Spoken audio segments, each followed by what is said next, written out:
Muy buenos días. Muchas gracias a Seisida por la invitación para formar parte de esta mesa. Y bueno, y antes de empezar, me gustaría comentar que el título de mi presentación ya me venía dado, es el título que creo que aparece en el libro de los resúmenes, y yo he preferido cambiarlo porque me parece que es más apropiado. Entonces yo trataré de responder a la pregunta ¿por qué entre los hombres que tienen sexo con hombres hay quienes no están usando el condón en sus relaciones sexuales? Responder a esta pregunta no es fácil y no existe una única respuesta, y menos hacerlo en 10 minutos, que es el tiempo que me han concedido. Para responderla, pues necesitaría entender toda una ecología, se necesitaría entender toda una ecología de factores que pueden estar interviniendo en la explicación de por qué está ocurriendo esto. Entonces yo quiero presentarles un modelo conceptual que pueda ayudar a entender cómo factores de diferente nivel pueden estar interactuando unos con otros, ¿no? Y pueden estar potenciando la transmisión del VIH entre los hombres que tienen sexo con hombres. Es un modelo que, como se ve, apunta a mirar los factores que van desde aspectos individuales hasta aspectos de nivel estructural. Evidentemente no me voy a poder detener en cada uno de estos niveles ni de estos factores.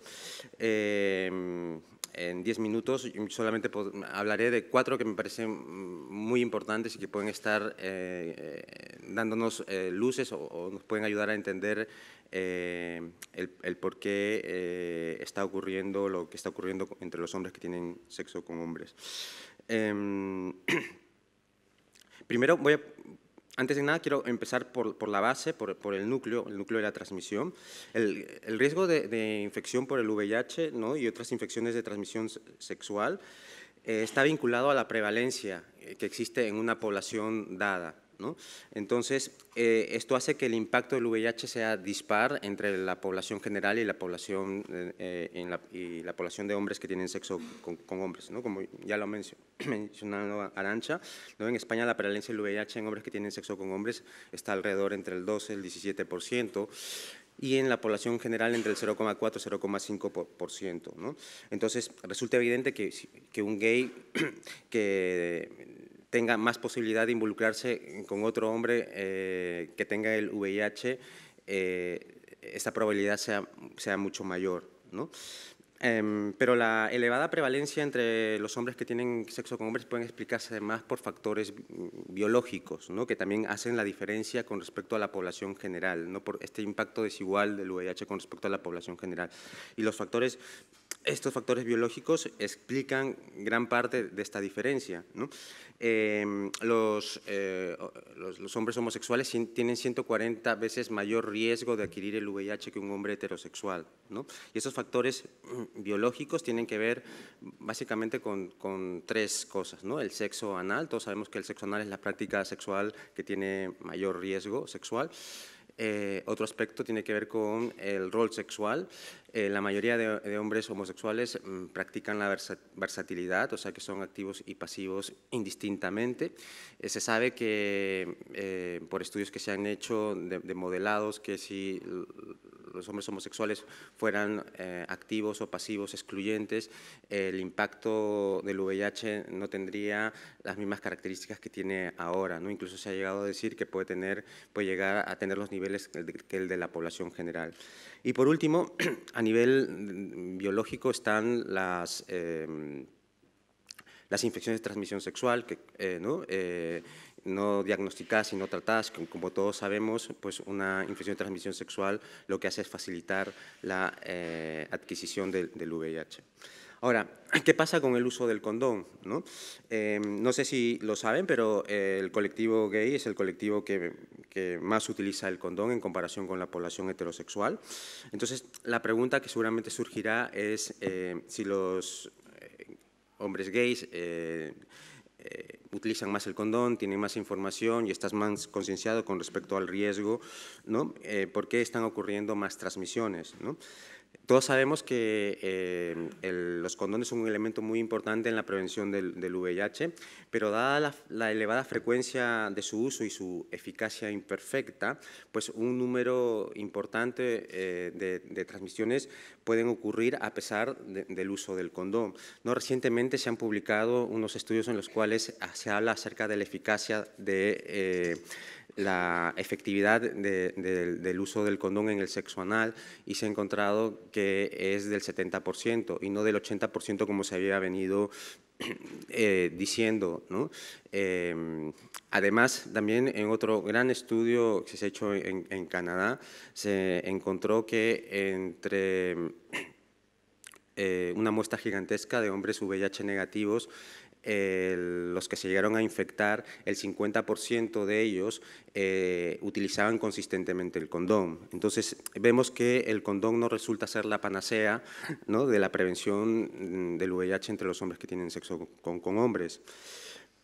Entonces, pero con el uso del condón, yo creo que también hay que tener en cuenta una premisa bastante clave, que a veces creo que se nos escapa, ¿no?, al momento de entender el uso del condón, ¿no? Porque el uso del condón no es un asunto de una decisión de usarlo o no usarlo, ¿no? Intervienen muchos elementos, muchas veces subjetivos o afectivos en la decisión no racional de utilizar el condón, ¿no?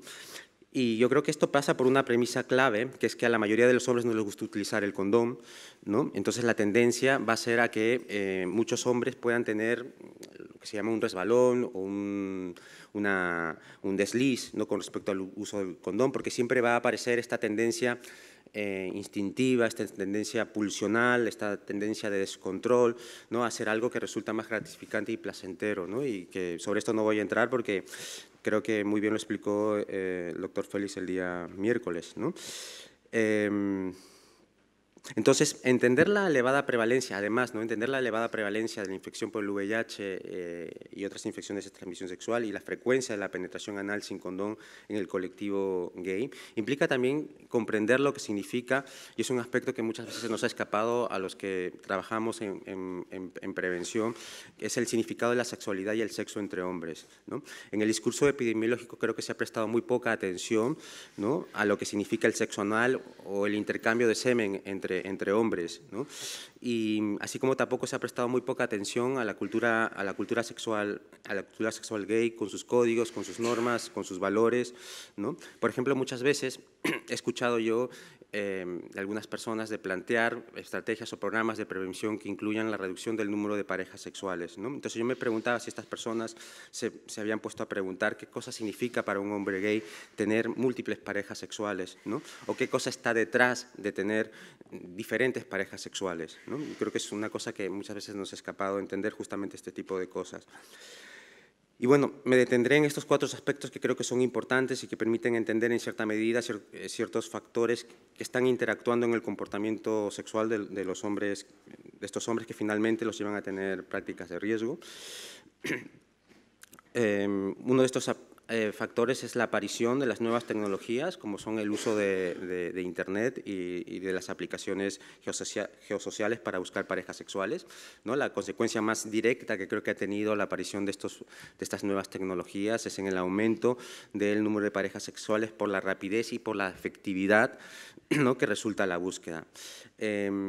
Además, como yo también bueno, está descrito en algunos estudios que hemos publicado, la búsqueda de parejas sexuales a través de estos medios genera ciertas dinámicas, ¿no?, como por ejemplo el generar confianza, ¿no?, en este intercambio virtual, en este chat previo antes de conocerse de manera real, que finalmente hacen que no se llegue a utilizar el condón en el encuentro sexual, ¿no?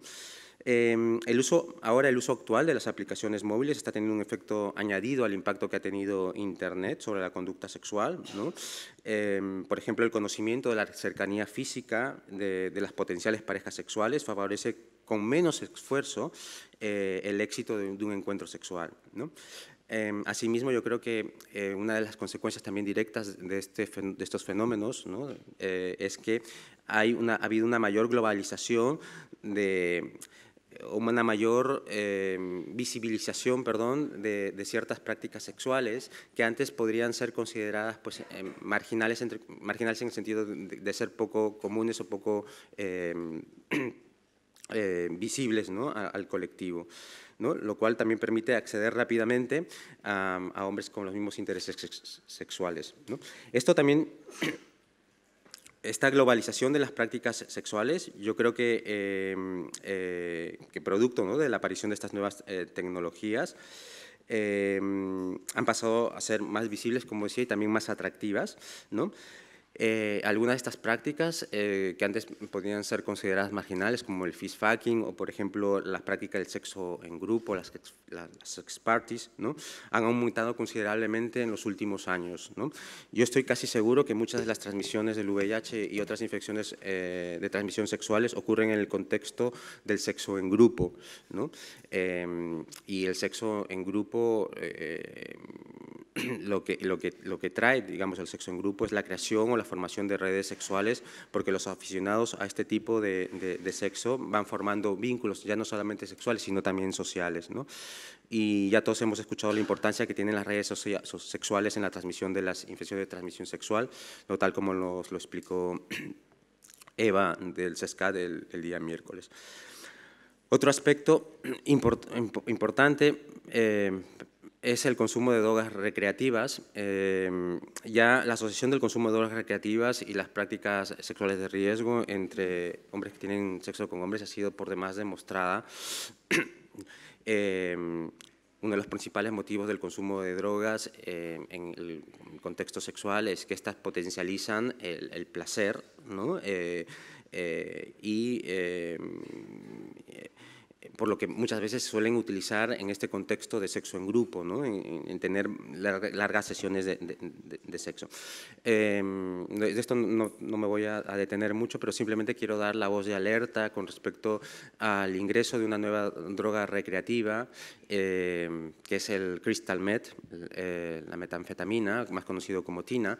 El año pasado recién se ha detectado el ingreso en el circuito de uso de drogas de esta droga, que se conoce como es la droga más peligrosa del mundo por su rápido efecto adictivo, ¿no?, y por las consecuencias, digamos, desastrosas que ha tenido o que tiene en Estados Unidos, ¿no? El uso del crystal meth entre hombres que tienen sexo con hombres ha sido declarado como un problema de salud pública, y yo creo que debemos estar bastante pendientes de este fenómeno, porque si no va a ocurrir lo que ocurre. El crystal meth está directamente asociado con el sexo no protegido y con las seroconversiones. Finalmente, quiero hablar de un aspecto que me parece que no se ha abordado tampoco mucho en los programas de prevención, que es el de las relaciones de pareja estable.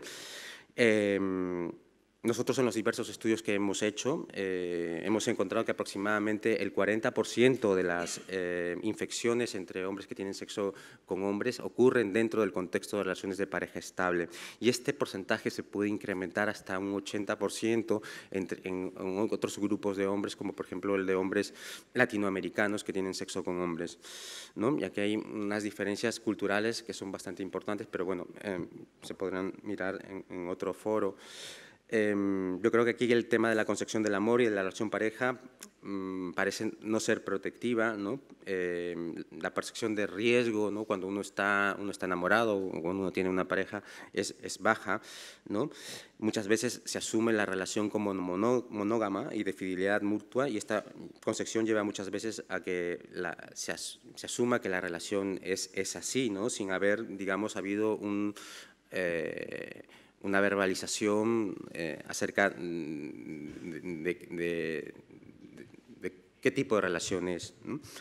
En muchos países de Europa occidental parece que el modelo de relación pareja entre hombres homosexuales es la relación de pareja abierta, ¿no? Y muchas veces, sin embargo, muchas veces no se plantean, como decía, acuerdos consensuados acerca de cómo tiene que ser el sexo fuera de la relación de pareja, ¿no? Y esto no lleva a que en prevención se ha llamado plantear acuerdos de seguridad negociada, ¿no? Percy, disculpa. Sí, y ya, justamente ya estoy acabando, sí. Y bueno, yo ya acabé. y son, bueno, son estos 4 aspectos que he querido presentar, que creo que son los aspectos que creo, me parece más importantes que tienen que ver ahora con el tema de la transmisión del VIH entre hombres que tienen sexo con hombres. Después, en las preguntas, vamos a hablar de muchas cosas que están en el modelo que he presentado y que no, bueno, como ven, no me ha dado tiempo de hacerlo. Muchas gracias. Gracias, Percy.